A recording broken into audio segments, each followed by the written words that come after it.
At last count, 7% of the people who live in the Baton Rouge area and are able to work could not find jobs. Consistently, a large number of the unemployed have been young blacks.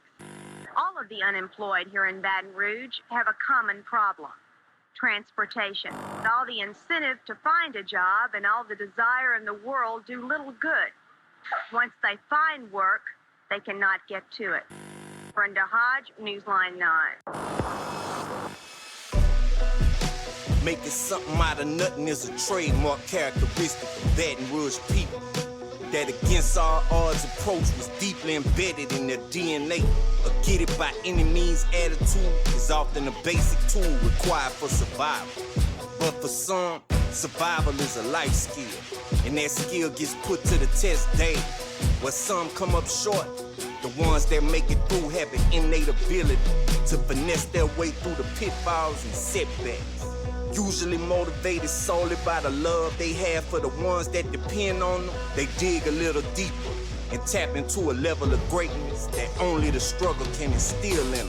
But success is a process, and some of the brightest stars get cut down before they fully achieve. Operating in the shadow of a murder rate that increases substantially by the year, the ones closest to that depth can become desensitized to tragedy.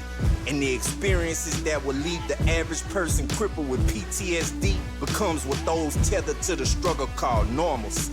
In this environment, it's hard to trust each other. And though they're supposed to be the ones protecting them, they trust the police even less. As a result of their experiences, they often feel victimized, thus creating a disconnect between them and law enforcement.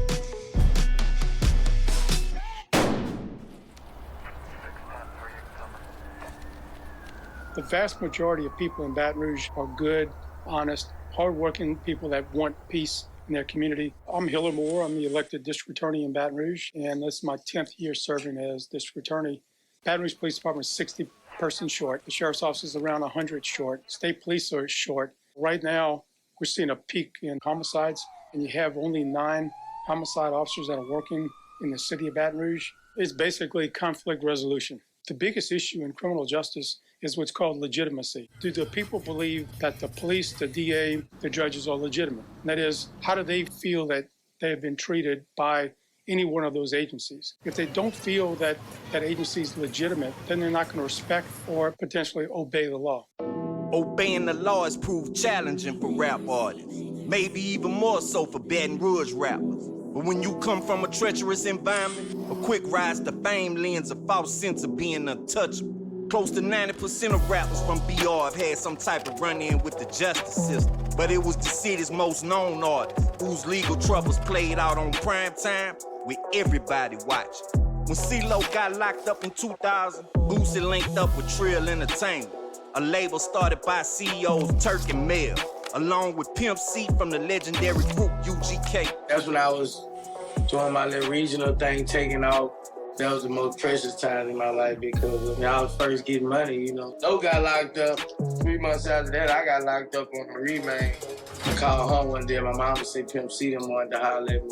They ended up pulling some strings to get me out of jail, and I went straight to recording Trill Entertainment. Not holding Boosie back, Loc worked out a deal, making him a Trill artist. It was CeeLo and Mel and Turk. The deal was actually making the payments on Boosie to CeeLo, and that's how Loc got paid. Capitalizing on his crazy buzz, Trill dropped his second album, For My Thugs, ASAP, and set the streets on fire. I was a young nigga getting money at that green and yellow CD. That's like when I shined and it meant something. Green and Yellow CD was the hottest thing in the streets. And with that momentum, Turk and Mel started adding artists and producers to the Trill roster, which already included Big Head and Q. It was me and Boosie from the get-go.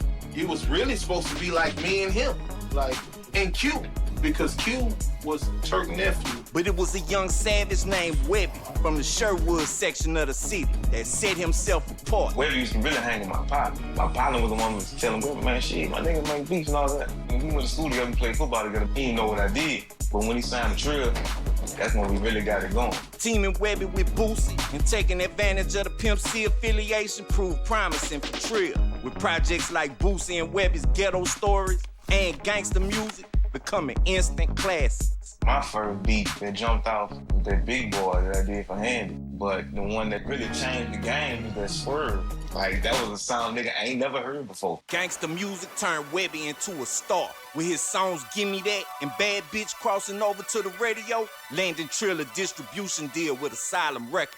And his debut solo album, the now classic Savage Life, dropping on the national stage. He the first person I know delivered when they said deliver, man. I still can't think of a CD as good as Savage Life 1. Savage Life Webbie, Ghetto Stories Webbie. Come on, man, it's hard to top that shit. But Savage Life dropped with some controversy when Baton Rouge rapper B-Lo was accused of bootlegging the CD before release date, leaving Turk and Mel charged with, but ultimately cleared of attempted murder. Attempted murder charges for 2 men accused in a shooting in Baton Rouge were thrown out in court. Melvin Vernell Jr. and Marcus Roach were accused of shooting Bruce Moore in 2005. Charges were dropped at the request of Moore and 2 other witnesses 1 year later. After Savage Life, Boosie was back up to bat, and like always, he hit it out the park with his nationwide debut. That's when I took off nationally, 2006 after the BadAzz CD. I mean, I was in 98. 2006, I was down there 10 years in the game. The album BadAzz was produced by Mouse and a new member of the production team, BJ. Me and Mouse did pretty much all of the production on it. The ones that I did was Just the Lover, You Don't Know My Struggle, Soft to Hard. Me and Mouse did Exciting together. I recorded a whole bunch of songs for Boosie. I feel like it's the best album in the last fucking 20 years. You ain't gotta fast forward shit, you know, and it's just another motherfucking classic. Boosie and Webbie's national success made Trill a powerhouse among Southern record labels, and they wasn't finished adding artists to the roster. Get a knock at the door, and it was Mouse. He got a hold of my mixtape. He took it to Trill at the time. He wanted to work with me. Turk told him to get in touch with me. They signed me the next day. Foxx locked in with Mouse and delivered a hit record out the gate. Me and Foxx tag team while we were down, we did that one together. Foxx, he was kind of skeptical about it. He didn't want to put it out at first. I actually begged him not to put that song out. I had a good vibe with it out the gate. I knew it was something special. You know, Foxx did that song by himself first. Wipe Me Down lit up the streets, and Trill capitalized by putting Boosie and Webbie on the remix and pushing it nationally. It quickly became the biggest record in the country. I come from Glen Oaks. Man, what I'm doing on BET, man. I'm on BET. It's your boy, Lil Boosie, BadAzz, Foxx a Million, Webbie, Young Savage. You watching 15 minutes right here, live in Cali, baby, where it goes down. Along with Foxx, the group 3D, made up of Mouse, Lil Fat, and Shell, also dropped a few anthems, like Watch My Shoes. I wasn't even supposed to be in the group. First song I ever recorded, it was that Do It Sticky. Shell, Fat got on it. That's the new 3D. Solidifying Trill from the streets to the clubs, all the way up to the Billboard charts. Trill was on the epic run through the 2000s with albums like Foxx and Street Gossip, Webbie's Savage Life 2 that spawned the #1 record with Independent, and Boosie's Superbad. I did Loose as a Goose, Long Clips and Choppers, Miss Kissing on You, I'm a Dog. It's so many records that I done produced that people know. All the shit I was doing for Boosie, Devil Get Up Off Me, Don't Act a Donkey. You know, I had my own sound. Be Real had his own sound. But the type of shit we was making was gonna get a nigga head cracked in the club at any given time.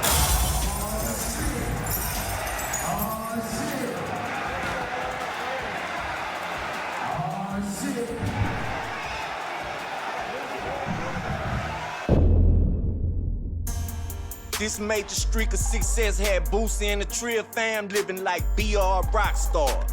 But that fast life would ultimately catch up with him when he was arrested for weed and possession of a firearm. Local rapper Torrance Lil Boosie Hatch pleaded guilty this afternoon to drug and gun charges. Deputies last fall reportedly seized a bag of marijuana, a cigar containing the drug, and a gun from Boosie's car.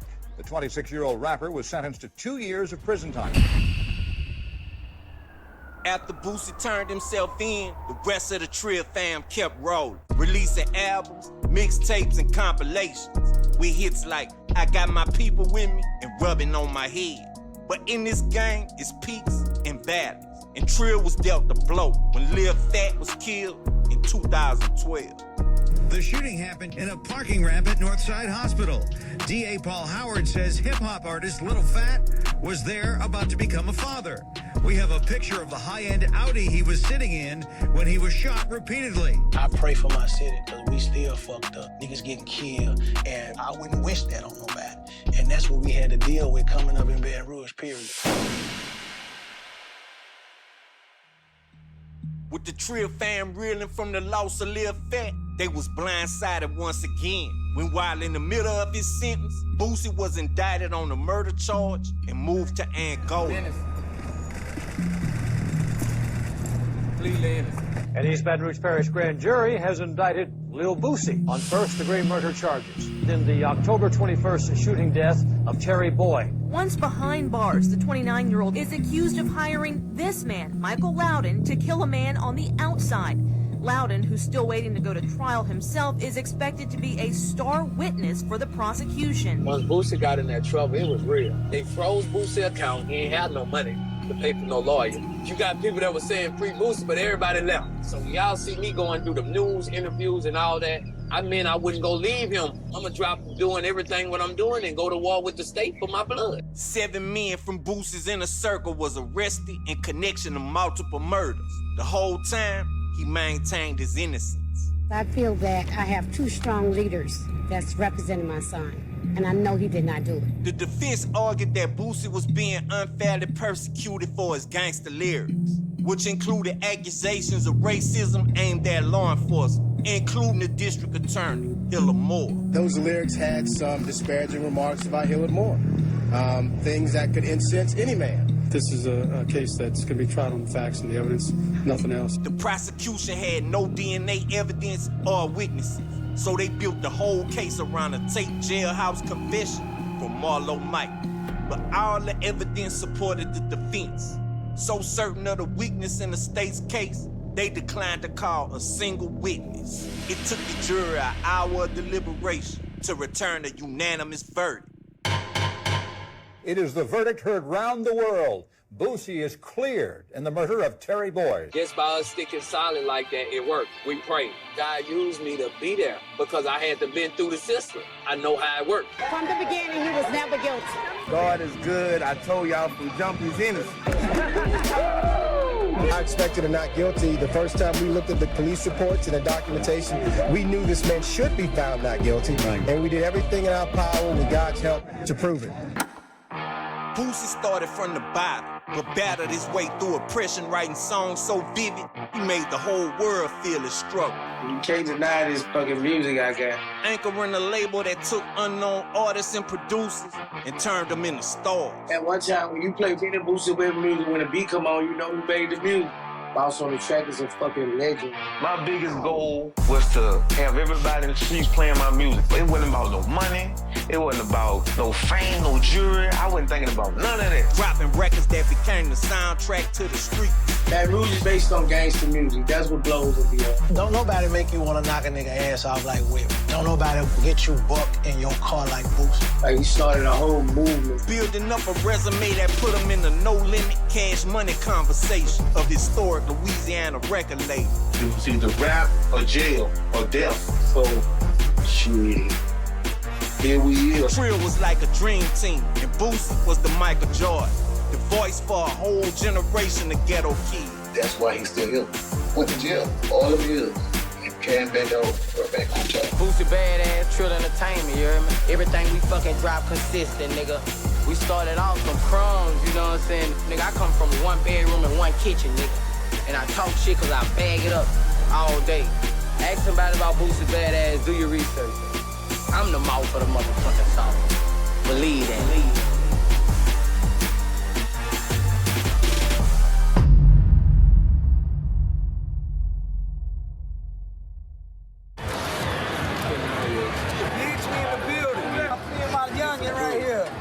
Stunting on the look. This throw money. Fresh out the motherfucking Paris. Fresh out the Paris. Just got out of prison. Don't show my probation officer this because I owe her 200. That's pocket money and this just throw show money. And we gonna turn this bitch cut up, bitch. Upside down. Feel time. Yeah, dumb shit. South Coast Coalition wasn't the only crazy-ass white boys head first in the Baton Rouge rap gang. At the same time, a young spitter named Tebow, a.k.a. the Firecracker, was in the yo cooking up, and soon exposing the city to his white boy swag. Bo came up in pilot. His parents moved the family from rundown trailer parks to gutter apartment complexes frequently when they couldn't keep up with the rent. And his troubled childhood got worse when his mother passed away when he was 12 years old. My mama passed away. She was real sick, you know, the last years of her life. I was going to Crestworth Middle at the time, and it fucked me up. Not understanding how to deal with his trauma, Tebow felt an escape from all the pain when he zoned out to his rap tape. Then life hit him with another blow when his best friend Sambo was murdered. Looking for a way to channel the pain, he started writing down his own thoughts, which turned into verses. Soon what started as a hobby was a full-blown dream that he was determined to make happen. I started fucking with the music probably when I was about 12 years old. I really ain't feel like I had nowhere to turn, and the music was always there for me. And hip-hop just kind of pulled me in. At a time when there was no white rappers in BR making noise, Tebow knew he had to prove himself, but he was up for the challenge. Once he linked up with his partner Mike the Hustler, they started moving around the city, performing in every club that'll let him grab the mic, and started building up a fan base. I didn't know any white rappers at the time, you know, so that was another hurdle to jump. And to show people you were serious, you had to even go harder. Thinking me and my homie Mike the Hustler was the only white rappers around, to finding South Coast Coalition and Lil Witness that was just as serious as us about it and was about their grind and they hustle and they was dope. And us sticking together as a whole, that's something we was real strong about coming up. Bo's clout would jump substantially in 1999 when he landed a verse on a song with Snoop Dogg that was featured on the soundtrack to the film White Boy. I had a few record deals on the table when I was 19. I was fucking with Snoop Dogg, was supposed to be the first artist on his label. Snoop Dogg linked up with Tebow when he walked into a record store in Denham Springs, Louisiana. While hollering at the owner, Snoop made it known that he was looking for a fire white rapper to do a song for the movie soundtrack. Somehow Snoop Dogg ends up in Ricky's record store. Get a call at my house. I answer the phone and Ricky's like, hey, somebody wants to holler at you. Next thing I know, he's like, what's up, nephew? This the big Snoop Dogg. And I'm like, who the fuck is playing with me, man? Quit all that bullshit. Next thing I know, we recorded a song. I ain't gonna say nothing, Snoop, but you stole my hook. But that's all good. The song ended up just being him and Tebow. And that's when things really started to pop for us, where people knew who the fuck we were. The White Boy soundtrack was the opportunity Bo had been waiting for, as Snoop planned to sign him to his newly formed label. But things quickly changed when Tebow caught an attempted murder charge. And my stupid ass gonna still be running the streets doing dumb shit and caught attempted murder charge. And out of Snoop's own mouth, he told me straight up he couldn't invest in a problem like that. Snoop had paid Tebow $10,000 for his soundtrack appearance. He used the whole amount to bail himself out of jail. Back at square one, he got back on his grind. And in the year 2000, he dropped the album with Mike the Hustler called Who Them Boys. But I kept plugging away and stuck with it, and luckily got out the situation I was in. And then I just kept on grinding and making music, and man, was dropping some CDs. Me and my homie Mike the Hustler was putting out some music. We ended up catching the attention of C Murder. The opportunity with Snoop wouldn't be his last one, as C Murder was signed Bo to his own True Records. C and Tebow became close pals. They was very similar. Tebow and C Murder was very similar. They height and color was different, but you know, the mouthful of goals, they had a certain mind frame about them. They just really clicked up quick, just like that. See the type of dude that he didn't want to sign nobody out the gate. He wanted to hang around for a few months and see the type of person you was. It wasn't just all about music with C Murder. C released his album CP3.com in 2001, and Tebow was featured on 3 songs, including a single alongside Soulja Slim.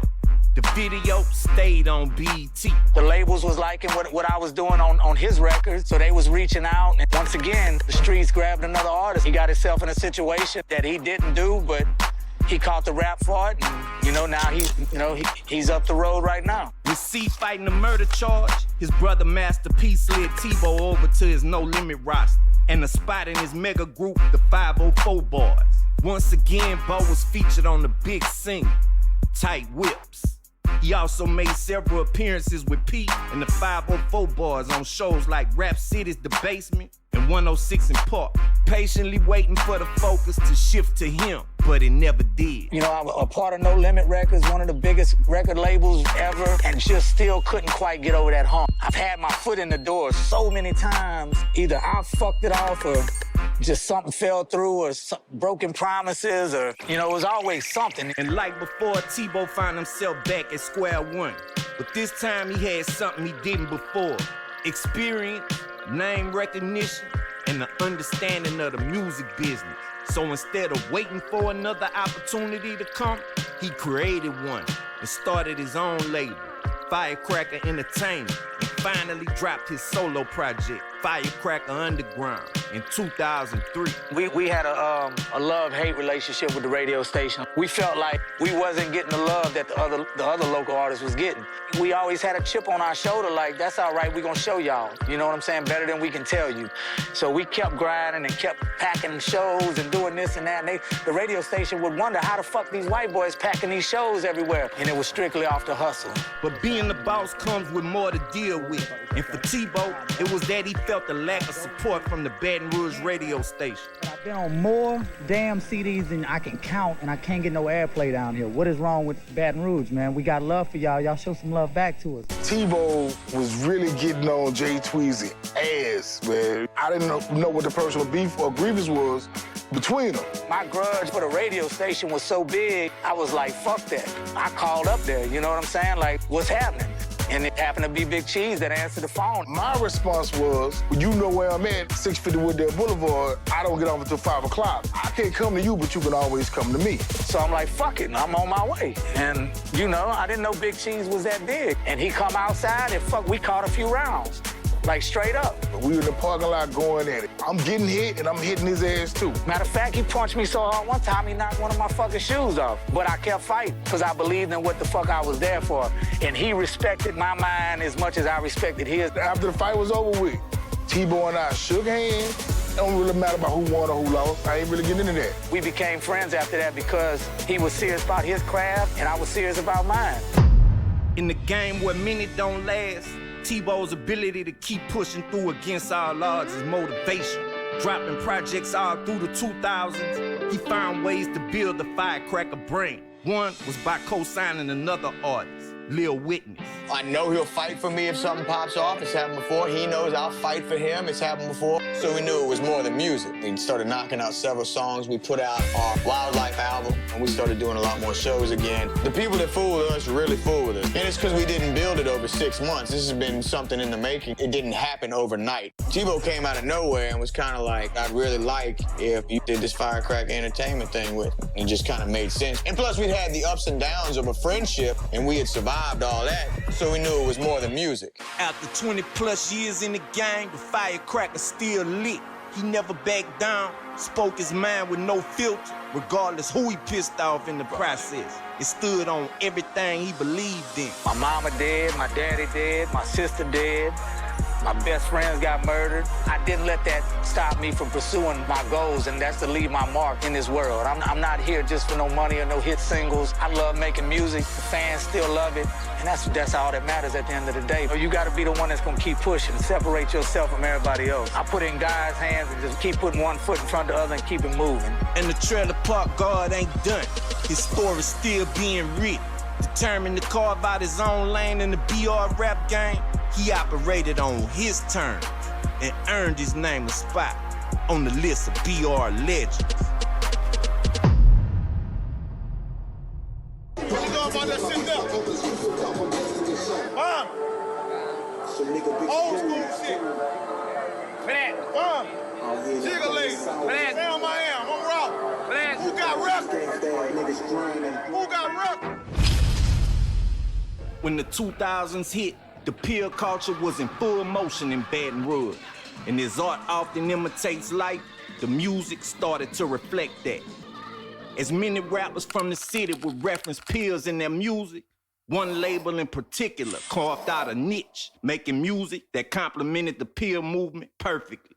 Money and Power Records was a label founded by Big School, a hustler from the Belfast section of Baton Rouge. I'm from Belfast, Baton Rouge, a.k.a. Jigger City. You know what I'm saying? Money and Power Records. I was in the streets first, hard. And I was like, man, I want to do something different, bro.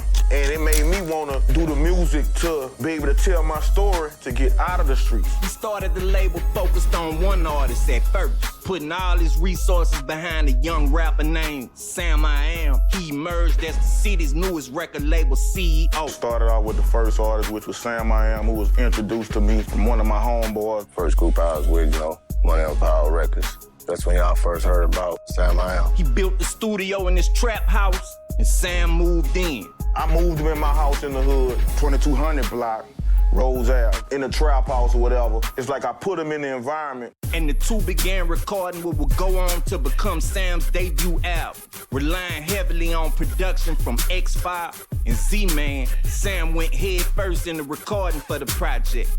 The Trap House studio was a place where School, Sam, and many of their homeboys would post up, kick it, and create. Like I say, it was a hood thing. We was hanging together every day. We was seeing each other in the studio every day. So, we started recording together. And eventually, they came up with a word with multiple meanings. One that would forever become part of the Baton Rouge lexicon. Jig, it's already a word in a dictionary. We took that word and created something different to it. The whole jig era started back then when I was with Money and Power Records. I started that, me and my boy D. So, like I say, it was a way of living. That's what we was doing. We was jigging. Ecstasy and pills, it's been popular all, everywhere, you know what I'm saying? When it hit here, we started calling the pills jiggers. That's how the word jig transformed from the meaning from what it was to what it ended up being. The word jiggalate would inspire Sam to create a song, utilizing the new slang. He called me and was like, man, I need to make a song about this jig, bro. This jiggalating, whatever, yada, yada, yada. School was like, man, you need to make another song, man. You need to start rapping about pills. You need to stop rapping about this and that. That song ain't gonna make it. And while he was anxious to release his first project, School felt that it was still incomplete. So he made his producers an offer one day in the studio. I came to my studio one day, and I had all the in-house producers was in there. And I said, I got a little bread. I got a few $100, bro. Whoever make me the rawest beat, they can get this money. And that's when X5 came up with that Jiggalate beat. Very first Jiggalate, I made it on a Roland XP80. I knew it was something special, man, because it just sounded, it was different. It made a nigga move. When I heard it, I knew what it was. I knew that was it. That was it. That's the one gon' go. He put D-So on. You know what I'm saying? That was the first debut of D-So being on the song, which was Jiggalate. I was a street general. I love the party. I indulged into the XP part of it. You know what I'm saying? I put Sam on him, and he liked the feeling. It was only right, I guess, to put me on it since I introduced him to the lifestyle, you know what I'm saying? It just went crazy. 20 years, man, this is a way of life now. If you ain't chewing, you ain't doing. With the completion of the song Jiggalate, the album was closed out.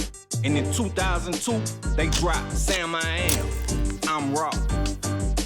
After the release of the album, Money and Power was up and running. Big School looked to sign more artists to the label. In doing that, he formed a Wu-Tang style crew of rappers called The Gang. All the Jiggalators, nobody knew each other, but I was the glue to all of them coming together. You know what I'm saying? We formed a brotherhood when we came up with The Gang and the Jiggalators. School was like a big brother. We all from the same hood. You had T-Lo, LeBonin, you had Mookie Black, D-So, you had me, Sam I Am, and you had Jay Jeter. Producer-wise, Shantae, X-File, Z-Man, Zarrell, that's The Gang, that's the Jiggalators. And it just kind of like took off from there. With the Jiggalate song heating up, Sam started performing to push the rap. And one night, during his performance, a member of the gang's entourage named Rico started doing a dance to the song. Rico wasn't really a dancer, so it was really a two-step that Rico was doing. You gotta see him in action, you know what I mean? And while we was performing, he started doing that dance, and the people in the audience was like, that must be the jig dance. Rico wanted to be seen. I mean, we was on a lot of drugs, baby. Popping pills. And the songs just went with the dance. I just started doing it. Sam, them, they looking and everybody's looking. I mean, we just started doing it before you know it. The Jiggalate dance. Yeah, so I was like, you know what I mean? It was more like that, you know what I mean? And before long, the whole crowd started doing it. This one for the Jiggalators. This one for the jiggalators, so jiggalate, This one for the jiggalators, this one for the jiggalators. I make a beast power. I'm not the original creator of it. I'm the one took the dance to the people. I'm the one that was doing shows in places that never saw it before. And I'm seeing T-Lo gone off of Brown, and that nigga starts dancing, and the people in the audience mimic what he was doing and shit. And this nigga was doing like all of this stabbing moves and shit, was doing like that. And next thing you know, that shit became like the dance. It caught on, and that's how it spread it. And to this day, you might see them in the club, in the video, they jig it. We don't even have to be there. But if DJ New Orleans plays, the people who'd have seen it happen before start up their own little jig movement. Cool. That's what you need for a buzz. One day, while making a show disc, he asked Shantae to touch up the track. I had a show somewhere out of town, and I was making my show disc, and I told Shantae, I was like, I want to do something different with the Jiggalate song. I want to kind of, when I come on stage, I want the beat to kind of change up. I want to switch it up a little bit to kind of get the crowd hype. He asked me if I could make him a show disc, make his music a little more exciting so people could get into it. I took a sample of what he had already. I was initially just adding stuff to what they already had until they got to the point where I had another whole track. So when I came to the studio that night, he said, I got something for you to check out. He hit the play button. And then when I heard it the first time, I was like, shit, that's the one right there. From there, that's when we just basically adopted it as a song itself. This new version will become the Jiggalate remix and breathe new life into the song. The one they was feeling, it was making you do this, you know what I'm saying? At the time, on the Baton Rouge scene, you know what I'm saying? If you could make them do this in the club, you know what I'm saying? You got a bang. When I start seeing do this in the club, oh yeah, we got one. When that first part of Jiggalate come on, and then you hear that scratch. I know it. The whole fucking club go bananas.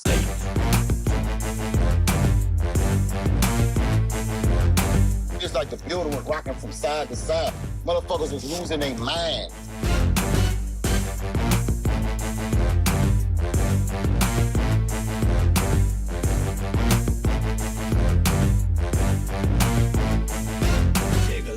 With the Jiggalate remix and the jig dance catching on, Money and Power had struck gold, and Big Scoob looked to capitalize. He gathered the crew, which consisted of 7 members, and they began recording a group album by the gang entitled The Jiggalators. Before long, the whole city was jigging, and BR even started going by a new name, Jigga City. I ain't heard nobody else in the hood saying it, you know what I'm saying? Maybe the people that was messing with the pills when jigging came, you ain't heard nothing about it till you heard Big Scoob and Money and Power Records and the Jiggalators, period. That's what took jigging where it went. Money and Power had started a movement that bled over to surrounding states, with the Jiggalate remix in heavy rotation on radio in cities like Houston and Dallas, and being played by college and high school bands all over the South.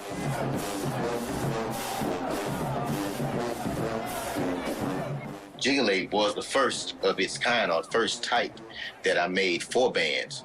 After a while, we looked around and it's like Southern is not the only band playing this song. You got all kind of other marching bands and high school bands starting to play this song. That's when I knew that sound was going to be a sound that's going to be around for a while. But like always with rap groups, success leads to dissension, and dissension often precedes the fall.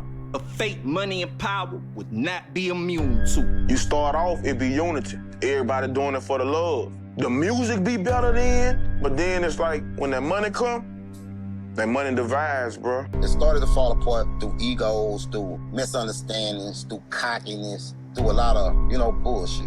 But soon as that song hit, man, this nigga trying to take all the money. This nigga trying to do this. This nigga trying to do that. Oh, you forgot, man, I done spent 150 before you even did anything? Cause in the streets, nigga supposed to get their money back before you start seeing you. Cause I spent it. Shout out to Scoob. At the end of the day, Scoob the one put this shit together. After the breakup, members of the gang scattered and all started doing their own thing. Soon after, Mookie Black would form a label called Money Makers Entertainment and dropped his own hit record, produced by Shantae, Brown and White, featuring Sam I Am. Brown and White came from a beat that was originally Magic. I'm like, man, give me that beat. Because I heard it and I knew it was a hit. He came back a couple of months later and he was like, you know what? Remember that beat you liked? I got it. I come up with the I'm a act, I'm a jig. Do it huge, do it large, do it big. Full of that brown, yeah. Full of that white, yeah. When I came back, Sam was on it. And that record slipped out.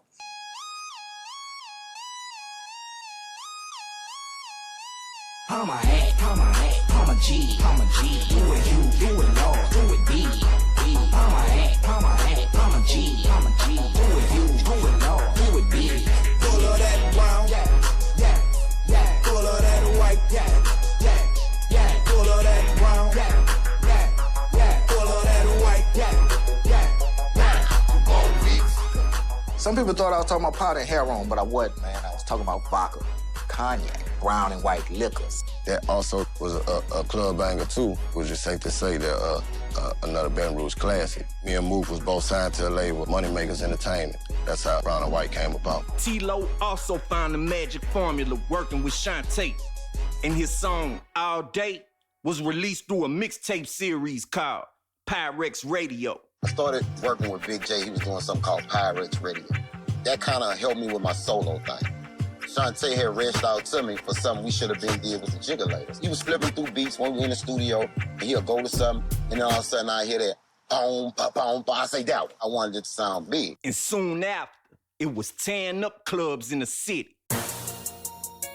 Streets got behind it. The clubs got behind it. By the time it started to catch wind, I had went to jail.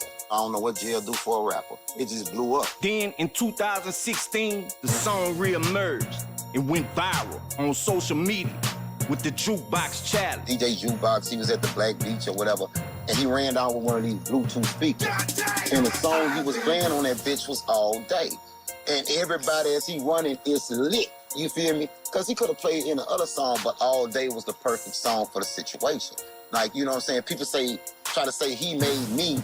No, it was one of them things. It was the perfect situation. It was a perfect combo mix of the song, the speaker, and the mood everybody was in. So it made something called the Jukebox Challenge. I've been drunk, high, twisted, low, hustling non-stop on the block, getting dough. All day, all day, all day, all day, all day, all day, all day. And I'ma keep clubbing, bucking, thugging, oh, don't wipe me down from my head to my toe. All day, all day, all day, all day, all day, all day, all day, all day. The gang, the Jiggalators, call them what you want. But you can't deny they made history. It's like we created something from Baton Rouge, like how New Orleans created bounce. We created jig music that's spreading everywhere. We dropped those songs at the right time. You know, it was what people wanted to hear. It was what people was doing. When you go to the club, it was what you was seeing. The city could feel it, and it made people dance and beat. It was okay for even dudes like hardcore thugs and gangsters. Like, man, you could do a two-step jig, man. This represents I'm from Baton Rouge. I'm a Baton Rouge Jiggalator. You can thug with it, you feel what I'm saying? You can be mad with it, you feel me? However you want to do it. You can throw it up, you know, bring it back. You could take jigging anywhere and rep Baton Rouge. We made music that you could dance to, but we still was talking about gangster shit. They renamed it Jigga City off of Jiggalator. They do what they doing, man. They having a great time. What are they doing? We jigging. Jig. Everybody was making a jig song. We was original. We was a Jiggalator. Yeah, it feel good to be a part of history, you know what I'm saying? On the 2200 block, bro. Fair. Goes out to the world. What up, man? Lil Yellow, a.k.a. the motherfucking Pill, man. 5-star street king, bang. You know what it is, Papa? Yeah. I used to tag along shows with a Jiggalator slinging pills. Diesel discovered me, he put me on the show, so I started doing shows. Whatever they had a show at, I just opened up. Same time when I go back home, popping everybody back. Lil Yellow, Jigga City Pretty Boy, a.k.a. the motherfucking Pill, man. #1 traffic, cop that, you heard me? About making money, dog. Money brings power, dog. At the same time, with my people, how Asians think, whoever has the first product who can create a product is the head man. That's where the money is. So we always thought like, we always got to find something new. That's where the jiggers really came in, you know. I used to go with my cousins to New Orleans. They got rave parties and shit. So they just took me to the club. And you know, them Asians, they just wigging out and just having a good time. And in the back of my mind, in the back of my city, Baton Rouge, everybody, you know, just throwing their hood up, you know, fucking fighting all the time. I was like, man, what can we do to calm them down a little bit, to make them have a good time? You know, at least these dance or something. So I seen how them jiggers work. Yella noticed how people rolling on pills only cared about having a good time. And he wanted to spread that vibe. So he came back to BR and started a wave. 13, 14 years old, you know. They introduced me to that shit. You wanna make a little money, little man? So he put me on that shit, brought it back to the city. I ain't saying I'm the first one to make it, but I was the first one to bring it down when I was young as hell. I just start flooding that bitch. I try to get everybody to try it, you know. Once they started trying, they started wigging.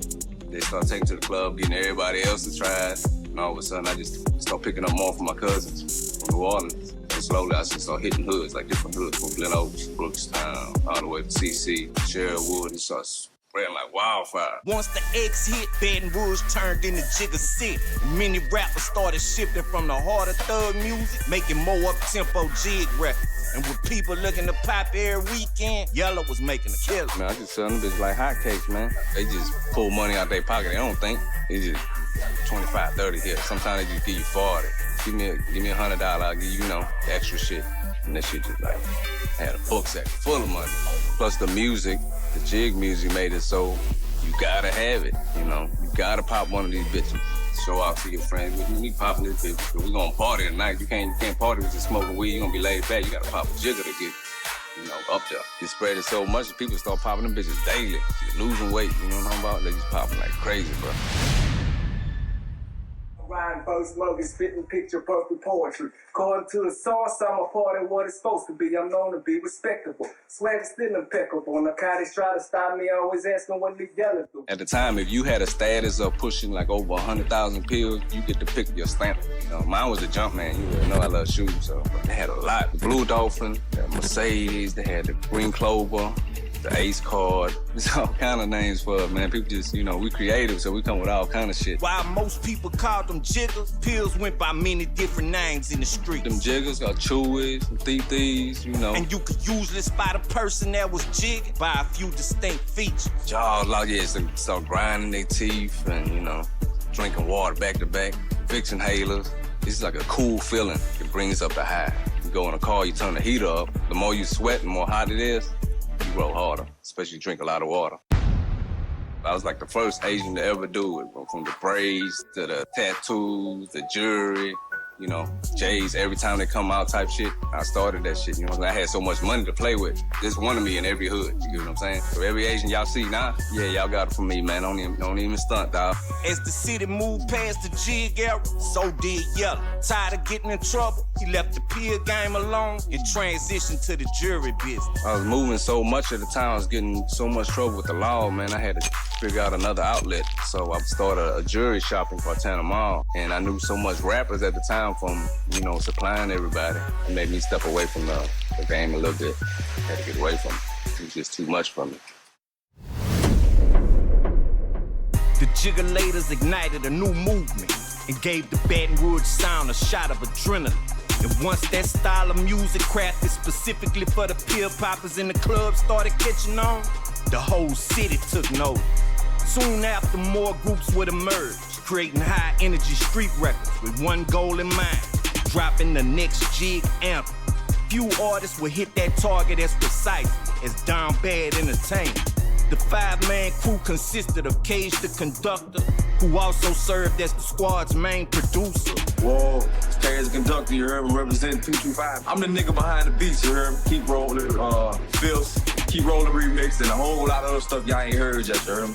Terror, a.k.a. Cheese, Jack the Ripper, Super, and J.R. Dot. I can't stop drinking, I can't stop smoking. It must be them jigs, got my eyes wide open. And behind the whole operation was the group's manager, J. Dirt. Started with Down Bad when nigga was like 17, 02, 03. I went to school with all them niggas. J.R. Dot, Cage, Dirty, and Darren, they all went to school together at Southern Lab. Y'all in the same class, same grade.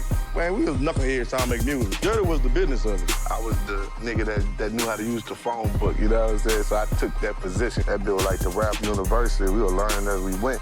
And eventually a nigga struck gold. You could make 1 million songs, but all it take is one and everything changed. That one song came out the gate for Down Bad when they dropped the pill-popping anthem called Keep Rolling. I took it to DJ Al. I was really trying to get another song played, but that nigga be grumpy. So he like, nigga, just tell me what number you want me to play. I told him the wrong number. The club wasn't really that packed. Had about 20, 30 people, but half of the bitches was on pills. You know what I'm saying? A few little niggas that was on pills went so hard off that bitch first time hearing it, he ain't had no choice but to keep playing it. That was at Club Dreams. And he started running that bitch every Monday, and it was up from there. Down Bad brought a certain rawness to the jig sound. The music wasn't polished and perfect. It had a gritty and gutter sound to it that captured the super ratchet energy of BR to perfection. And where most artists use coded language and slang in their verse, Down Bad left little to be deciphered as they wrote uncut and direct bars that the crowds would chant word for word. We were pushing 88 BPMs, 90 BPMs on shit. I mean, niggas was full of dope, like, so, you know what I'm saying? So, I mean, that's the type of shit they was on. Everybody moving fast and kind of aggressive on some shit. Niggas had 10 packs and was, you know, passing out pills because of the jiggelators, but they kind of took it to another level because, I mean, niggas was blatant about the shit, you know what I'm saying? Wasn't no cold word, this one for the jiggelator. No, bitch, I popped these pills. Pop these pills, 'cause I like these pills. Pop these pills, 'cause I like these pills. Bitch, I pop these pills, 'cause I like these pills. I did the hook and the beat and had everything already ready.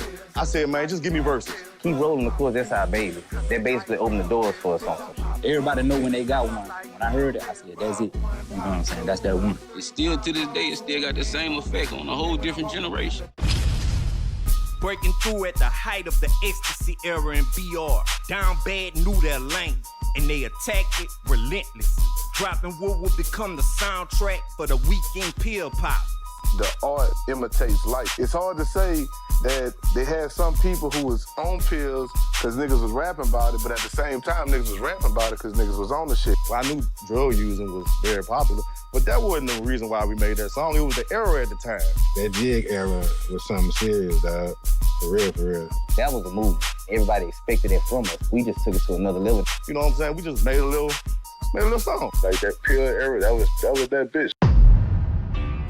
With the clubs on smash, Down Bad stayed busy. Going on to release 4 albums, each one producing a certified Jigga City anthem. Then motherfuckers double back and did Out the Box. That shit was crazy. By the time we hit the motherfucking stage, I just see everybody in the crowd just doing this shit. Break it down. Okay. I've been smoking, I've been drinking, I've been popping, I've been knocking, I've been drinking, I've been smoking, I've been popping. Stop it. And now I'm at the box. Now I'm at the box. Now I'm at the box. Now I'm at the box.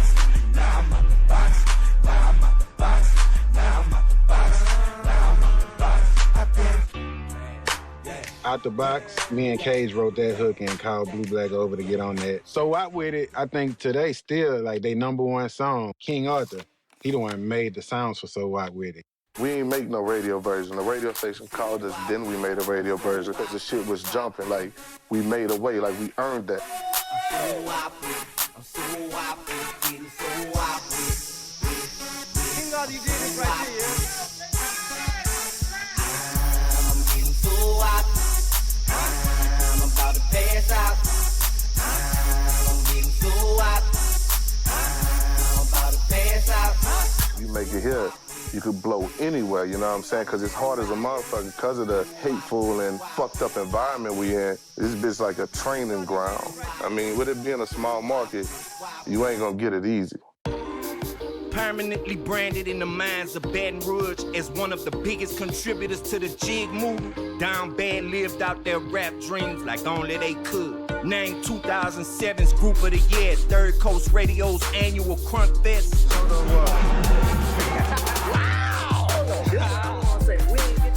Nominated for the Southern Entertainment Awards Album of the Year and keeping clubs turned up to this day. It might be partially our fault. People was on drugs heavily, doing things they shouldn't have been doing. Like, man, it was wild, bro. It was something to see. That was some 05 jiggers right there. They showed the city that no matter what, you have your homies back to the end. Dirty gonna make sure everybody's straight, everybody good. That was his motto. Everybody eats. Gave us classics to jig to. More of the story is, keep rolling. Keep rolling, rolling, rolling, rolling. Keep rolling, rolling. Down bad in the building. And representing what it really means to be down bad. I ain't even pop. That's the crazy part about it. Somebody had to be sober for all us to still be here today, you know what I'm saying?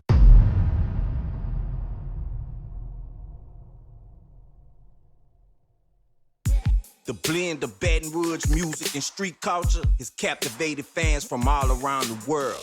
But before BR rappers started blowing up, the city remained mostly in the shadow of New Orleans. I was locked up. We had our Baton Rouge clique. I got a couple homeboys from New Orleans. We back and forth about each other's city. Man, our city the Raws. You know, I feel Baton Rouge Raws. I don't care what nobody say. They used to always talk about, man, all y'all do is that jigger music. Man, I seen that old jigger city, man. You ever seen that New Orleans exposed?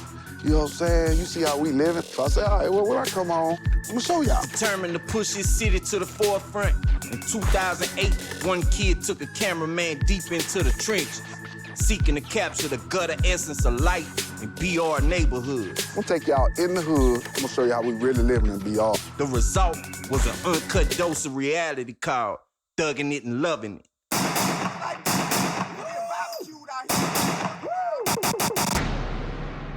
The DVD sent the city into a frenzy, for better and for worse.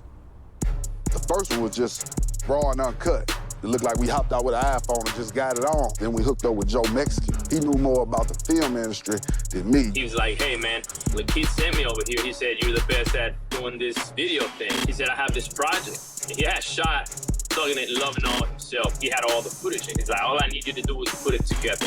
I went deep off in the hoods. You know what I'm saying? I ain't just stay on the outskirts. I was in the hoods with the real dudes that's repping their hood. Baton Rouge is wild. You know, you already knew they were wild, but once you turned that camera on, you know they was gonna show out. I just really thought people was gonna look at it, kind of laugh it off. You know, they crazy. And it just shot off like a rocket.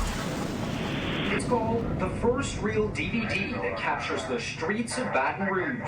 Thugging It and Loving It, my God. I remember being in my office and my chief of detective and a couple of investigators and then a couple of guys from Intel all come in at the same time. Well, that's never good. People flashing guns, firing into the air, and blatantly displaying what appears to be drugs in their hands. So I say, what now? I say, you gotta see your city. They put that thing in. Hey, fuck y'all, you heard me? Believe that, nigga. I'm gonna shit my pants. Cause nigga already know. 2150, we crazy. You see me, we don't give a fuck. My eyes ain't blink, bitch, I'll shoot you. Police and prosecutors want to identify who is on the DVD. I say, I want every name. Every name. The district attorney's office calls the video frightening. You may find parts of this story disturbing. The chief of police already had us in his eyesight. Everybody watching. Judges and all. Then the children was watching. That bitch was everywhere. It took the city by storm. Man, Sherwood went nuts back there. Oh, man. You had some classic moments on there that just everybody talk about. Neighborhood superstar go Duffy, man. Niggas know I go Duffy. Nigga catch me in the club, I go Duffy. They started putting a book together. They started doing the work. And in this book, they had it organized. They were starting to build a case file. They was on us. Like, man, look, we know y'all shot it. We coming for all y'all. Man, I couldn't go nowhere without getting pulled over. Where the guns? Where the drugs? I know you got it. We made a couple of cases on some people for some stuff in the video. I had a lot of my partners that go to court and be like, oh, we was gonna let you leave, but you can't leave because you was on Thugging and Loving. We ain't done no crime. We not killing nobody on there. We put that disclaimer on the front. Boy, if we wouldn't have did that. The disclaimer said all actors, all guns was props, and that's what it was. First, This man starred in a violent street video years ago. Tonight, he's dead. The latest murder victim in Baton Rouge. Good evening. Warren Jackson was featured in a violent video, Thuggin' It and Lovin' It, which had the community in an uproar when it was released in 2009. Thuggin' and Lovin' It opened a lot of eyes, man. You know, I was blind to it. Still talked about nearly 15 years later.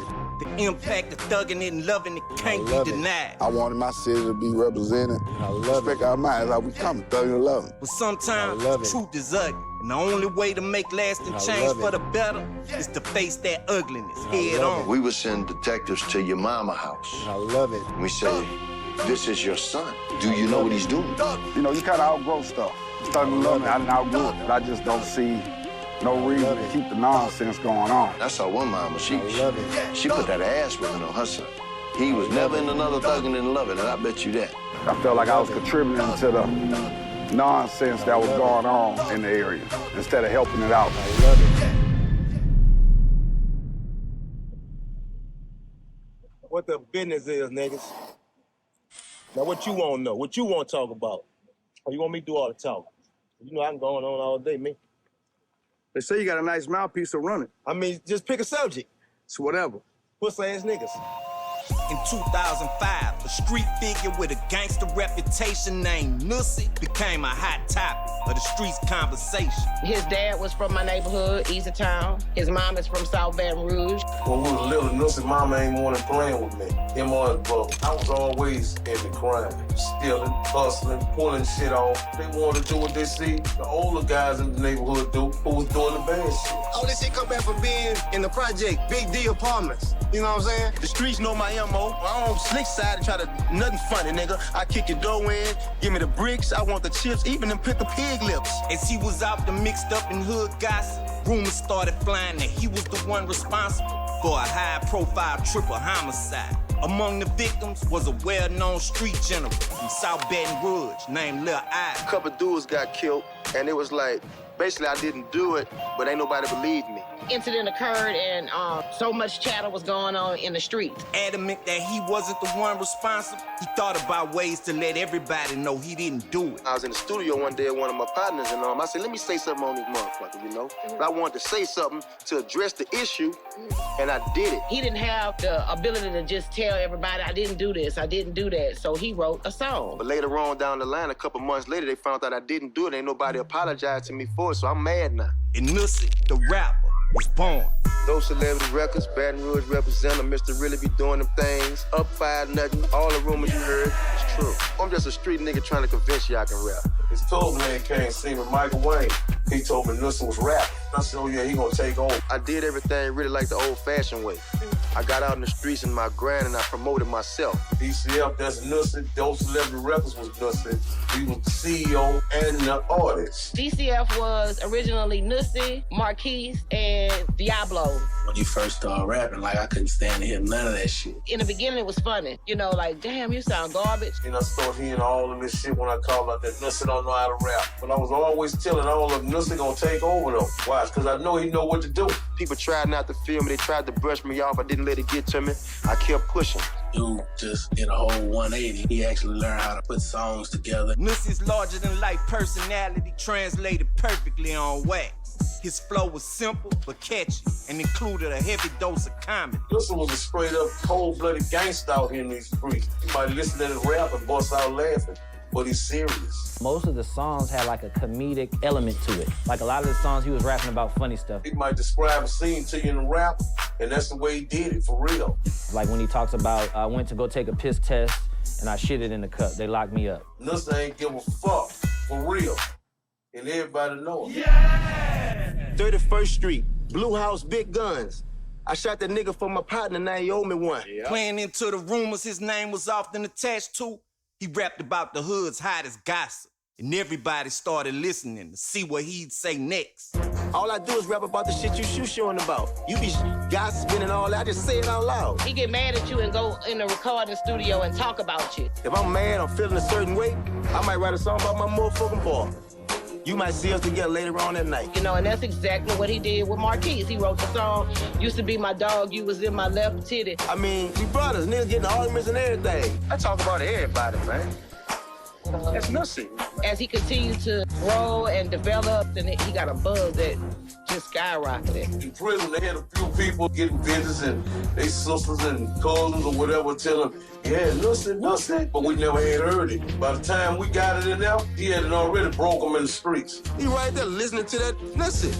Everybody want to hear that because you lame if you ain't fucking with me. That's one of my strategies. How you ain't fucking with Nussie? You don't know nothing about Nussie and DCF. You tripping. Nussie used several tactics to make people pay attention. Sometimes he took the messy approach of going at rappers with bigger names.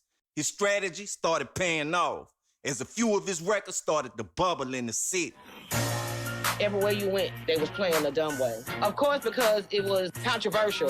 My past life been a big grimy, so anytime I say something towards anybody, they gonna blow it up. He caught your attention by doing stuff that was the element of surprise. I'ma still keep that street gossip messy shit. I'ma go and keep on making these bangers everybody won't hear. I'm just gonna be Nussie, bro. He would go places and the DJs wouldn't even play his music. So he was like, I'm gonna make it where my music is gonna be heard so much the DJs have to play my music. Nussie was very entertaining. He got into a lot of trouble. There was just nothing fake about him. He was always real. And I'm visible. You can see me all the time. By myself riding. I might be in Walmart, Piccadilly. You can go to them basketball games. Every time they hit a basket, the crowd say, Nussie. When Lehigh played McKinley, every time Lehigh hit a basket, the whole crowd said, Nussie. Yeah, check that. That's gangster shit. Before it's over with, you gonna hate my guts, but you gonna start looking out for somebody that's saying you real out here. Yeah.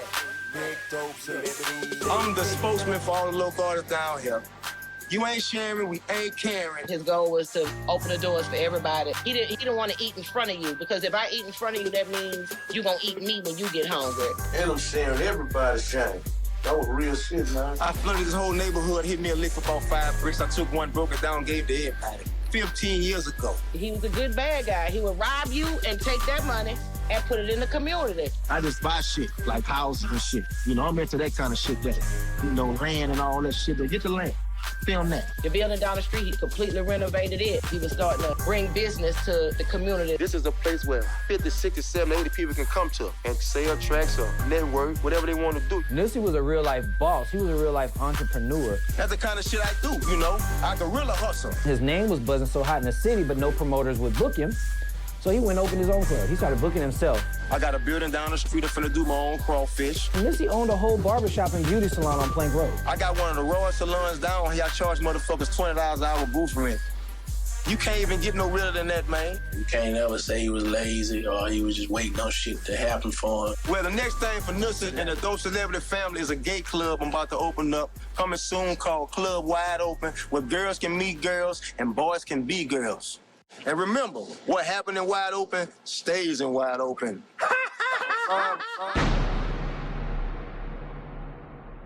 Go ahead. Chris Jackson, number 18. Read for Pee-wee. I can't find that bitch nowhere, Tom. I've been everywhere. They say she do hand and milk. I've been all over there. I can't find her. And so I was casting for this film, Death Toll, and I was holding auditions at the Holiday Inn off of I-12, and that's when Nussie walked in to read for Pee-wee. His character on Death Toll was 100% who Nussie was. That's why he fell right in line. They told me I got the role if I wanted, but just still come audition for it, you know. So I went, did something with DMX, Lou Diamond Phillips. Did my first time acting. Actually got a chance to meet DMX, which was his favorite rapper. Oh my God. Nussie was just like the most resourceful dude I ever met. The writers, I remember, came to me and were like, we had a scene to shoot that night. DMX needs a weapon. Can you get a rocket launcher? So I'm like, man, a rocket launcher? First thing I thought of was to call Nussie. He said, look, I'll call you back in about 15 minutes. And I would say about 10 minutes go by, and he calls me back, and he's like, look, I got it where you need me to bring it. After that, I think I put Nussie in maybe like 6 films. One move I did was funny because I did a scene when I was robbing the store in South Baton Rouge on Government Street. And a lot of people don't know, when I was younger, somebody actually robbed that store while I was in there. You know, so everything be destined to happen, you know what I'm saying? He was a natural with it, man. All them parts he was playing, that was him. That's what Universal wanted to fuck with him for. The fucking movies, dog. When we went to New York to sign Nussie's deal, the deal got sidetracked because they didn't know about his movies. They found out that he had all of this other stuff going on. But they said, well, go back to Louisiana. We gonna redraw up some stuff. He's about to go make even more money on movies without us. We need to restructure the contract and make sure we lock that in too. And so he left, and before he could go back, he got murdered. Police say Chris Jackson, known by his rap name as Nussie, was murdered last night in the Mid-City area of Baton Rouge. My cell phone started ringing, and it was of his girlfriend at the time telling me he had been shot. But when I got there, I seen the ambulance pulling off and nobody else moved on the scene. I'm like, well, why are we not going to the hospital? And his sister was like, he dead. And I was like, damn. Police found the Baton Rouge rapper shot to death inside a home in the 2300 block of America Street. Nigga came and told me somebody just got shot around Diablo House and they think it was Nussie. And I immediately knew it was true when I heard it. I was like, dang. I told him to stay out the south side. 33-year-old rapper was on the fast track to stardom before police found him dead. This is somebody that I saw come from nothing, grind his own path, and you know, now he's gone. The killers are still on the loose, and police have few answers. And when you're really out here every day taking chances and risks and all that kind of shit, you can't expect it to not have no downfalls and circumstances. That's the way he was living, because it was everything. You live by it, you die by it. It all go like that. That's just how it go. Rumors on the street run wild as to why Nussie was a target. I'm not even trying to act like I know the full story, but at the same time, you know, consequences and repercussions. Everything we do. It's wicked down here. It's the dumb way. It's retarded. And everybody knows. Niggas don't play down this way. That's just all it is to it. Nussie was a star on the rise who could have pulled others along with him. Really, he was gonna be the one to open the door for everybody. I'm talking about the whole BR was gonna eat off this shit. He wanted to get Baton Rouge the recognition that nobody else was giving Baton Rouge. He was just days away from signing a recording contract with a major label. He was like my daddy. I ain't never had a father figure in my life till Nussie came in my life. He took care of a lot of people. He was a good father to his kids. His daughter, little Kelsey, man, she was a church girl. But you'll never think because of Nussie. Crazy thing about it, bro, it was me, Nussie, and Diablo that Thursday before he died. She came in the building and she was saying, God is good all the time. And he just hugged her, not knowing he died that Monday. Someone was in her just trying to tell Nussie, like, you know, you're going to heaven. I get nice run action when the right gun blasts and some call it a straw or a striped lung attachment. You need it to breathe if you hear gun clapping that's wrapped in the brackets of your upper chest cavity. Coming out brown, not white, that's a problem. Shake it with your hand, drop ice in the bottom. It's real cheap prices or it's two in your belly. They cutting real neat slices, how they doing the deli. The section of South Baton Rouge known as the bottom, to some it's called the gutter. Others call it the trenches. But Dead Game Records called it home. Uptown will be from Washington, then below Washington, that's the bottom. It's the worst motherfucking place in the United States of America, right? I'm from Uptown, but I grew up in the bottom, so it's crazy. High crime area, a lot of killing. It's cutthroat, it's grimy, but when you in it, you don't feel it. But everything that I rap about is shit that I witnessed coming up in my hood. And you heard such and such got killed last night, huh? Oh, damn, fuck. It's back to reality. Dead Game Records was started by an OG from the bottom named Tom. And the initial roster of artists made a little noise around the South Side. Dead Game was already a label in my hood, and they had a couple artists, and they was only popular in the hood. But the blueprint for the Dead Game Records we know today was laid down by Travis, the nephew of the label's CEO. His uncle was the owner of the label. I'm jamming this CD, and I let my uncle hear, like, man, check this shit out. And he was like, oh, that's it right there. Travis inadvertently played the role of Dead Game Street A&R just by connecting the label with some friends he went to school with. Me and Gus went to elementary school together. We went to University Terrace. Me and Kevin met in middle school. Before Kevin came aboard, I introduced him to Gus first. He believed in me, man. He put me in front of a computer with Pro Tools. And at that time, I didn't know how to do a whole bunch. But I ended up learning later, with good music, you don't have to do a whole bunch. Kevin and Gus started recording at Bottom Line, a record store owned by Dead Game Records founder. My uncle decided to turn the, I guess a fucking utility closet into a booth. And it had Gus' little shit right outside. Next thing you know, I'm in the studio with Kevin and we're making records. Hanging around Bottom Line, Travis got more involved with the operation of Dead Game Records. I was always around the studio because, you know, I'm trapping in the hood. It's a nice little spot where I could just chill, work off my phone or whatever. Eventually ending up in an executive position. I guess I just kind of got more in tune financially for sure, and I did more because now I'm financially invested. Kevin Gates and Gus started developing a chemistry and creating a sound that was unlike anything else to come out of Baton Rouge. And everybody took notice. The reason my style is so different because intelligence was never a bad thing in my household. Book smart, street smart. He might be too smart for his own good sometimes. He wanted to be the best rapper. So when you want to be the best rapper, you put in the work. It ain't nobody here doing what I'm doing. Ain't nobody writing like that. Nah, it's really about dancing right now, but it's just a fad. He's gonna go against whatever everybody else saying. Somehow it always work out for him. Why I'm gonna be the next person to blow out of BR? It ain't that. It ain't that why. It's more like when, you know what I'm saying? Like I know I'm gonna be the next person to blow. I always knew that Kevin was just gonna be a star from the day I heard him rap. Like, I'd have been through too much. I'd have came too far to turn around. They gotta let me in. You know, we ain't tipping in. We rushing enough. Believe that. While Kevin was in the Yo banging out projects with Gus, Travis was putting together a team of DJs. Earl was an aspiring DJ at the time. You know, he was getting some gigs or whatnot. Me and Travis ended up becoming cool from the club environment, and he said he was gonna start taking this record label serious. But the clubs wasn't really fucking with us at the time because they were saying we didn't have no club music. I'm a DJ and a radio jock, so hey, let's do it. He did what he said he was gonna do. He did events. He played the music there. You ain't have to hassle with him. He was already a DJ in the city.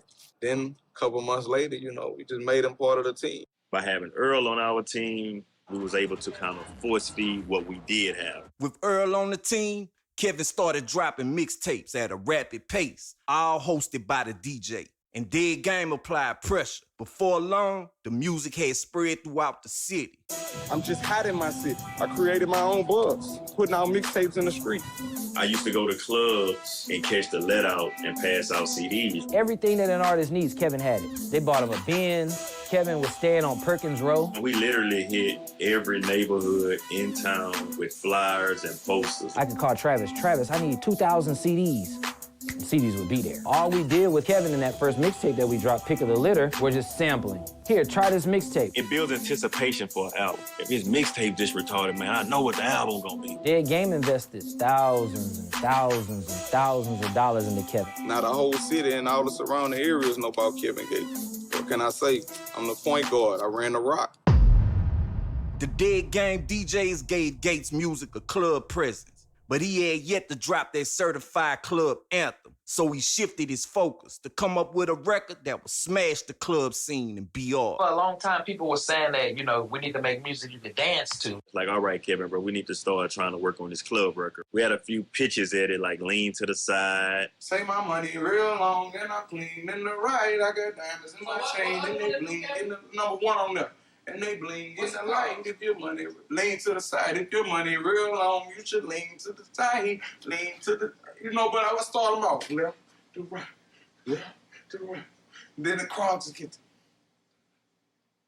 He was doing a Jamaican style back then with Get in the Way, then Grinder. I got two partners that's rostered, and they started talking to me about the culture, so I just started gravitating toward it, and I just, you know, implemented it into my music. Even Grinder, I lowered the volume as a DJ. You'd hear a few people in the club saying, oh, oh, oh, oh, oh, oh. So it would be a club reaction, but Kevin always had a problem making club singles. And I'm like, hey man, look, that's enough reggae type of songs because people gonna start thinking that you're a Jamaican, they will have to answer them type of questions. When he finished Head to My Toes Clean, nobody liked it, the song. Me and my partner DJ made the beat, hated the beat, hated the song, and somehow that song leaked off the computer. I remember going to across the river, it was Daiquiri Cafe. I forgot the name of the DJ, but it was a white boy. Man, this nigga pops on Head to My Toes Clean. They went fucking crazy in this motherfucker. I was like, oh, shit. I've been wrong before, you know what I'm saying? That ended up being one of the biggest songs. Scratch Grinder It changed my whole game plan. I can remember being in the club and seeing the response from the crowd. Then I started liking the song. Head to My Toes today is still Kevin's best club song. It was our Back That Ass Up. It was our Wipe Me Down. It was the record that introduced Dead Game and Kevin Gates to everything. It's why I'm in this interview today. Through shrewd marketing tactics, Dead Game was branded as more than a label, but a lifestyle. Eventually becoming a movement that people wanted to be a part of. My idea for it was a movement like No Limit had. I wanted that type of influence, but the musical longevity of a Cash Money. You come by the studio, that bitch look like a car show. Hummers on 30s, Beamers, Benzes, everybody iced out, throwing parties. We did community events too. We used to have a barbecue every Sunday. And you wear your Dead Game Records t-shirt and you got free crawfish, free steaks. If I could do something positive and make people gravitate to me in a positive way, I'm gonna do that. Really, we brought the whole hood together. Everybody really felt like they were a part of the Dead Game movement. All the free shit that we did, we treated people like family. But when you show love, it ain't always reciprocated. And upward motion sometimes breeds contempt from your peers. Beef, misunderstandings, and potential deadly situations come with the territory. Me and Travis had worked some shit out the way. I had a single called Let Me Get In Here featuring Kevin Gates. The night before I was finna sign my contract, me and Travis got shot together. I called my partner, I'm like, man, where you at, man? Like, man, I'm in the hood. I had a big yellow Hummer on 28-inch rims. I never used to like to go in the hood with my truck. Tonight just one of them nights I need to go and take it in early, right? I said, man, fuck it, I'm coming. The nigga house who I was by, I had went brought him some drink. He like playing on my top, like, oh, you bitch, you scared to hang on the block. Man, you don't even drink nothing with a nigga no more. 5 minutes later, everybody see us out there. I pull up, I pull my truck in the alley, gotta be looking for it to see it. I put my gun in somebody's car. We all on the corner, we chilling, we talking, shooting the shit. So out of nowhere, all you hear, pop, pop, pop, pop, pop. We about 20 niggas standing in the crowd, and then shots just rang off. I feel like the first one hit me, right? Bullets steady hitting the stop signs, all kind of shit. And I don't know where the fuck the bullets coming from. But one, I need to get up, and I'm just gonna run in the direction everybody else running in. I get hit in my ass, Travis get shot in his leg. It wasn't one of those in and out joints. It was stuck in my leg, so I most definitely felt it immediately. I can't even say they meant to shoot Travis, you know what I'm saying? They just shot into a crowd. They had to pull him from under a house. I don't know how he got under that house, but that's where he was at. Me and Gates, we both had dreads at the time. We probably dressed alike. I can't say that they was completely gunning for Gates, but I honestly believe I wasn't meant to be shot. That wasn't either one of our smoke. Wrong place, wrong time. It could have been for a random nigga in the crowd. Who knows? Opening up on a whole crowd of people because you don't like one person, so it's fuck everybody, you know what I'm saying? So that was our traumatic experience. If anybody who ever been a survivor know one thing, you gotta sit back and analyze the game. When the game change, you change with it. When the game grow, you grow with it. Travis had got shot, Kevin had gotten shot, once or twice at this point. Like I say, I look like money. A nigga tried, and he did what he was supposed to do. Being hungry, he tried, but he ain't do it right. So, and we'll just leave it at that. He ain't get nothing, We had worked hard, we had went to funerals, we had been to the hospital, and so we had went through everything to make it. As soon as Kevin Gates and Dead Game started heating up the streets, they suffered a blow that would have eliminated any other label in their position when Travis and Kevin both ended up in prison. I got locked up for weed and a firearm.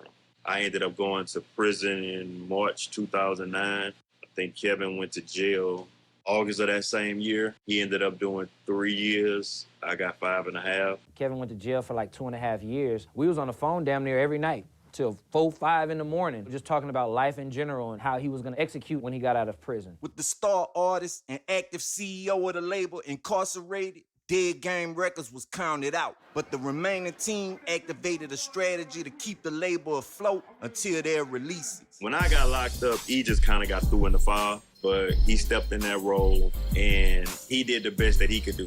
At that point, we had Clicks on College Drive right there by the Hooters. DJ PK1, he had a Wednesday night. He came in the Clicks. We had about 200-300 people in there. He was like, man, I want to introduce you to my man Vic. He's pretty popular. He wants to start throwing parties. Can we come together and try to make this work to where all of us can win? We started working together on Wednesdays, and when I tell you it got to the point people were begging to get in. We got kicked out of Clicks because Business was too good. It was the most polite kick out possible. They were just like, man, money's good, everything's good.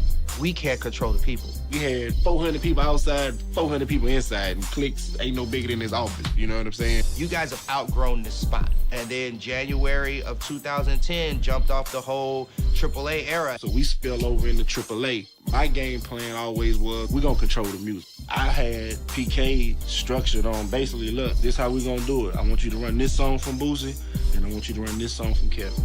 I want you to run this song from Webbie, then I want you to run this song from Kevin. It was definitely a targeted strategy to literally get Kevin in the mix. Other DJs started noticing this strategy was working, so they kind of wanted to incorporate it themselves. I'm telling E, like, bro, the plan was brilliant. In an ironic turn of events, they made Kevin Gates a bigger artist in jail than he was while free. I was sitting in a prison visitation room, and E was telling me that when Kevin get out, they're gonna do a concert in the River Center. And I'm like, that's a little far-fetched, don't you think? From Sweet 16 parties to an arena show, that's a very big jump. I wasn't here to see what they was telling me about AAA. Every Wednesday for 4 years, there was 800 people in a club. Like, this is the hottest spot. We got the hottest music. We got the hottest people. It was the AAA platform that really put the whole Dead Game movement over the top. All that groundwork that Travis and when Earl and them was doing it, all that shit they did, when it got to this point, that's when all that shit paid off. I mean, fuck, man. At that point, I was watching as a fan. After almost 3 years locked up, Kevin Gates came home to a hero's welcome. With all-time high anticipation from the streets, he got to work solidifying himself as the hottest in the city. How long, man? What, 2 years? 2.5. 2.5. But I can say one thing, big bro. It's truly a blessing. You know, I had incredible people in my corner, you know, I can say that. It ain't many people that I done seen, you know, hold somebody down like they done held you down. Not for 2.5. I mean, strong. Just, you know. I got Vic up in here too. Vic, what's up, dog? You gotta open up your mouth, dog. When Kevin went away, you know, we could have tucked our tail. You know, we did what we had to do. Right. To keep the name alive. As you can see, Baton Rouge is excited and, you know, we finna shake up the world, man. The time is now. The boy is home.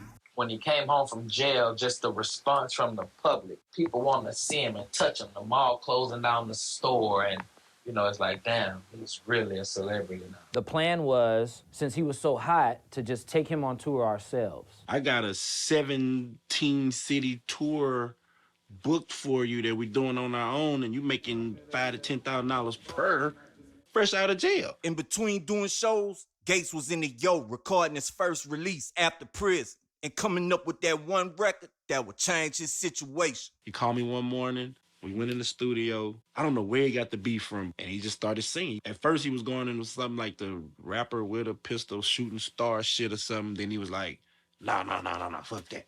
And he just sang the Satellites hook, dropped it, made the whole song. My boss, Jay Tweezy, said, well, man, Kevin needs to bring something with some crossover appeal. And Kevin came up to the radio station about 2 hours later with Satellites. Kevin Gates, I'm everybody's sworn favorite. People tend to feel I'm Michael Jackson reincarnated. Satellites never really made love. All right. Satellites never really made love, but she gon' get it right. Emotions probably telling her she could stay the night, but her friends all call us crazy. They don't give her good advice. Brought the record in, played it on the radio right then and there, put it in full rotation, and then Satellites goes all the way. Me and others don't know what the fuck a satellite is to this day. Kevin just know how to make the music sound good. You don't know what the fuck he talking about, but you like this. Yeah. Those 100,000 watts at Max 94.1 mattered more than people really realized. He was so popular on the LSU campus now amongst the white crowd. Casey with the free agents. He hit me up one day. Man, look, I'm over here at the varsity. We want to do Kevin Gates. And I'm thinking, all right, that's just crossovers you're going to get in Baton Rouge. There was no crossover between the black hip-hop urban audience into Tigerland and into LSU. There was always a separation. When they asked us to do that, that was the moment where I knew, like, okay, let's see what we really working with now.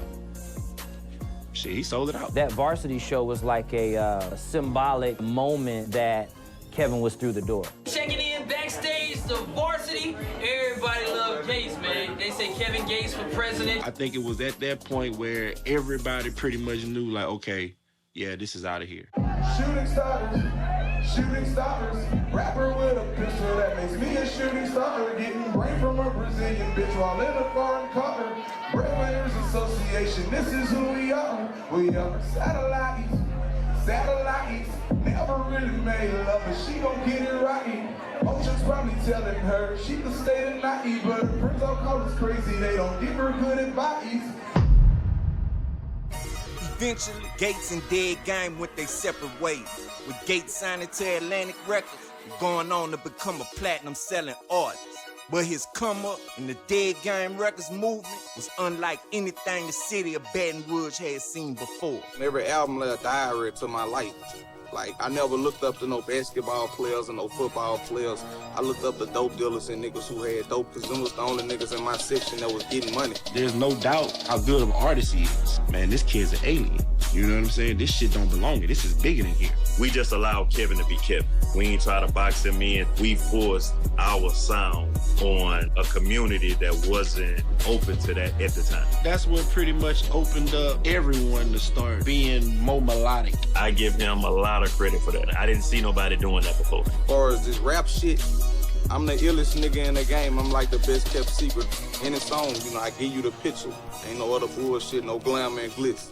Just me, my life. Dead Game took a big blow losing Kevin and Travis. So for the still make it after that, that's a powerful story. You know what I mean? With the odds stacked up so high against them. Sure enough, from a whole lot of work and a whole lot of grinding, Dead Game Records ended up being a legendary record label. I really wish Travis was able to see shit like that. That's the crazy part about it. He missed the entire run during that moment. We did a deal with Atlantic. We didn't get what we want, but we got compensated or whatever the case may be. I ain't fucked up about nothing, bro, and I don't have no regret. Everybody had the same dream and the same goal, and certain people went to those dreams and went to those goals and forgot that everybody else had dreams and shit too. You know what I'm saying?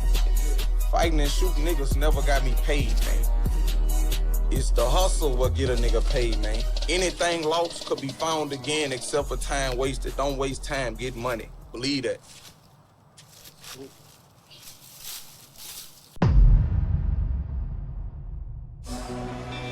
I'm from Baton Rouge, a small city full of big personalities. I'm the type of dude you might hear a rumor about. You might hear I robbed a nigga, you might hear I shot a nigga. Some of these motherfuckers, you ain't even heard a rumor. Shaped and molded by a one-of-a-kind struggle. If you look at all the cities that have the best music, it's the cities that come from the most poverty and struggle and horrible things. You can hear the pain in the music. That shit just raw, gritty. It don't even have to sound good. Bro, ain't nobody like us, man. Nobody don't make music like us, man. We the ones, man. But that unique struggle bred a city full of survival. When you step off in these streets, death is a part of it.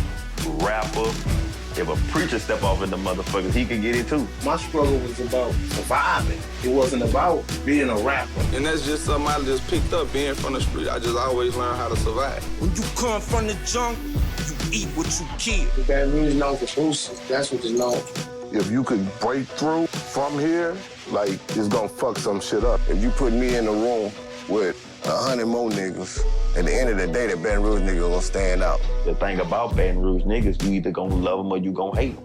When you born without a filter, you say what you feel. There's no limitation. Like, niggas say whatever the fuck they want to say on the record, and they can put that shit to a dance track. We walk around the club all night doing this shit all night. To me, that's Baton Rouge music. Dumb is good, stupid is good, retarded is good. A nigga was thinking to themselves, how this bitch gonna hit in dreams on a Monday night? How this bitch gonna hit in vibes on a Saturday night? The more ignorant and the more disrespectful it is, the better it is. They gonna fight inside, they gonna shoot outside. That's guaranteed. Every time they open the doors. It made a nigga feel like they was doing their job if while they song playing, a nigga getting snuck. When you and I were present, you recognize the essence. Texas got they screw. You know, on them fields, like, you had to look ugly. It wasn't no pretty, you know, it's you know how you, I can't really explain. Atlanta had they crunk. Be looking at a nigga crazy in the club, you know? You be looking at a girl like, yeah, I'm gonna hit you tonight. But right here in this city right here, we got Jigga City music. Because the whole club, you know, side to side with it. You know, it's a beautiful thing to see a whole club of people just jig. We are BR, being raw, been real.